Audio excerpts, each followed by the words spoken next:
ಮಂಡ್ಯದ ಮನ್ಮೂಲ್ ಚುನಾವಣೆ ಫಲಿತಾಂಶ 7 ಕುರ್ಚಿಗಳನ್ನು ಭದ್ರ ಮಾಡಿಕೊಂಡ ಕಾಂಗ್ರೆಸ್, 4ರಲ್ಲಿ ಜೆಡಿಎಸ್ ದಿಗ್ವಿಜಯ, ಮದ್ದೂರಲ್ಲಿ ಇಂಡಿಪೆಂಡೆಂಟ್ ಗೆಲುವು.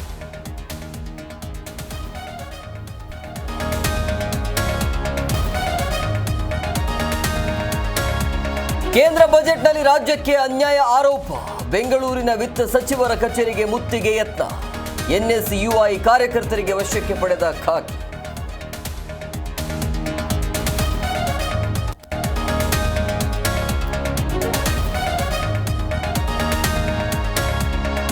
ಎಚ್ಡಿಕೆ ಸ್ವಕ್ಷೇತ್ರದಲ್ಲಿ ಕಾಂಗ್ರೆಸ್ ಶಕ್ತಿ ಪ್ರದರ್ಶನ, ಸಿಪಿವೈ ಗೆಲ್ಲಿಸಿದ ಮತದಾರನಿಗೆ ಅಭಿನಂದನಾ ಸಮಾವೇಶ, ಜೆಡಿಎಸ್ ವಿರುದ್ಧ ಮುಗಿಬಿದ್ದ ಡಿಸಿಎಂ ಡಿಕೆಶಿ.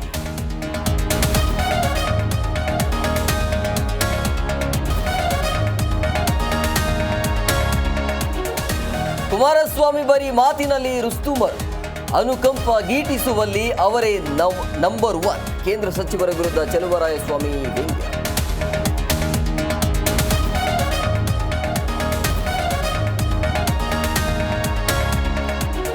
ಬೆಂಗಳೂರಲ್ಲಿ ಮತ್ತೆ ಒತ್ತುವರಿ ತೆರವು ಸದ್ದು, ಕೆರೆಗಳನ್ನು ನುಂಗಿ ನೀರು ಕುಡಿದವರ ವಿರುದ್ಧ ಕ್ರಮ, ತೆರವು ಕಾರ್ಯಾಚರಣೆ ಜಿಲ್ಲಾಧಿಕಾರಿ ಆಪರೇಷನ್.